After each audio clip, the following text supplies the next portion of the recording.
Hey, free-to-play gang, welcome back to another video. Now, I messed up.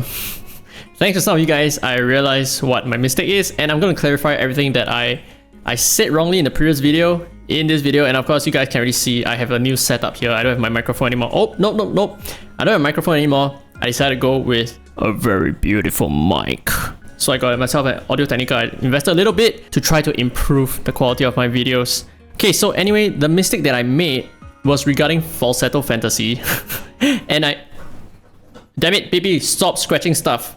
BB, stop. This mic is very sensitive. Okay, I'm sorry, you're gonna hear my cat scratching poles and shit for the time being, and I truly apologize about it. Anyway, one thing that I failed to acknowledge, which is a major rookie mistake on my part, is that there are two other reward systems in the falsetto fantasy. So what I showcased to you guys is just the leaderboard reward, right? So we have the leaderboard reward here. The top players, the top 100 players would be able to obtain 60 divinate discs, 60 summons worth of divinate discs every single month. And the smallest, the most peanut of players, right? As long as you're able to unlock this, you're able to do it one time, you're gonna be able to acquire 4.8 summons per month. That is via the ranking rewards. But there is also attempt rewards, which I did not consider. Okay, so take a look at that, right? So there are two stuff here.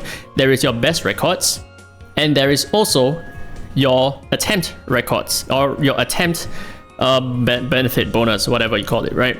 Okay, so in terms of the best records, the difference here is that this is a one-time payout. So if you go back a little bit and we go to Dark Starlord, you notice that I have a best record here, 208,000, but I do not have best of the week because I did not participate in Dark Starlord this week.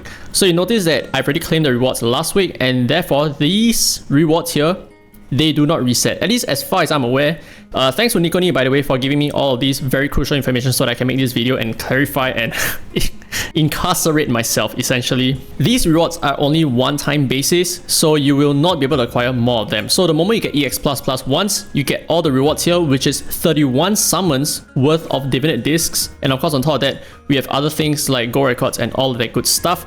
Per boss, I have to clarify, this is per boss, so that's 31 summons on Dark Starlord, 31 summons on Ferbiter, 31 summons on Counter Sonica if you're able to acquire EX++ across the board, or actually just EX+ is enough. The EX++ is just for the Shimmer record, for a total of an additional 93 more one-time summons, which is a big deal, because that is just the first part. Alright, so 93 summons one time.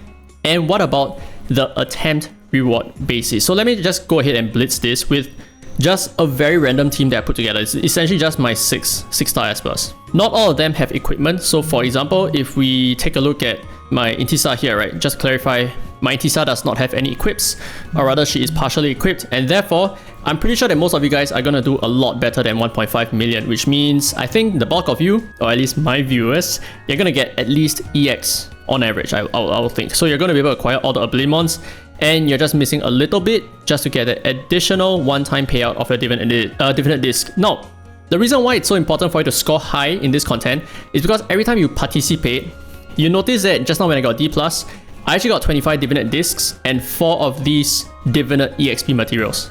So long as you're able to acquire EX++ consistently, you're going to be able to acquire one single dividend summon every single attempt. That is insane.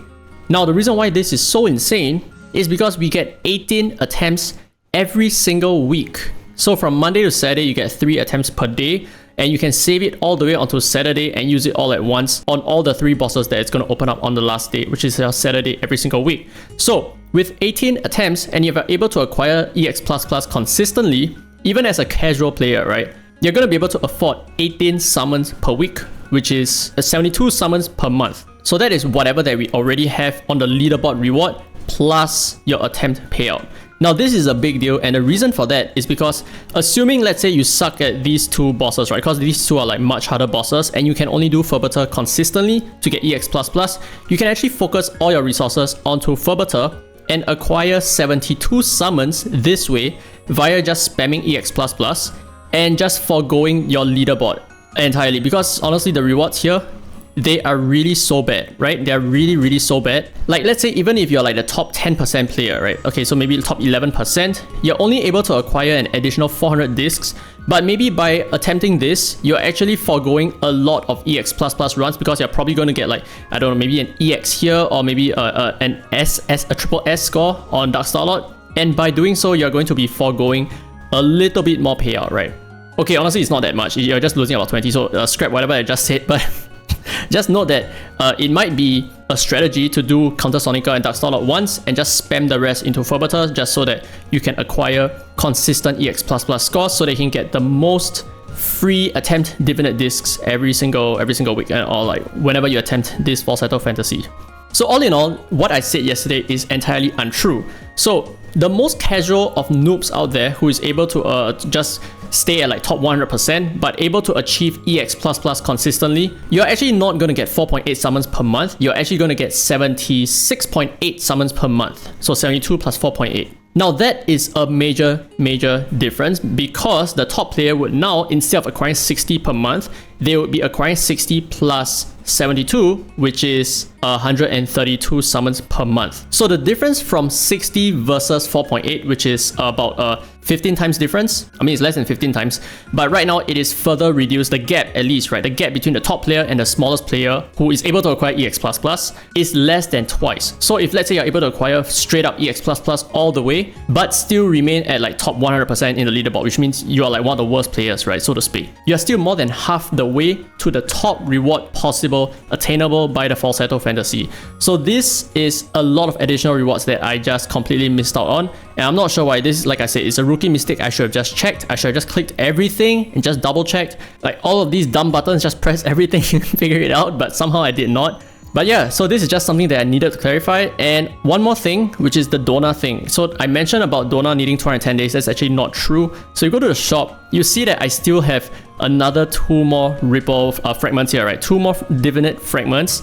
And that's because I already bought one of them just to test it out.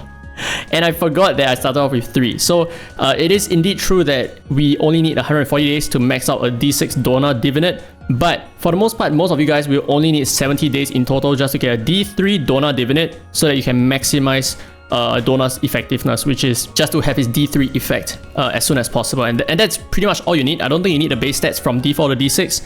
So that is that. So anyway, that's it for the clarification of this video. This is the whole reason why I made this video. I truly apologize for making this mistake. It's a huge slip up and I know I made a lot of people upset, not because of me messing up, but instead because I didn't get the correct message across, and I truly apologize about it. I fucked up. Okay, I fucked up. I own up to that, okay?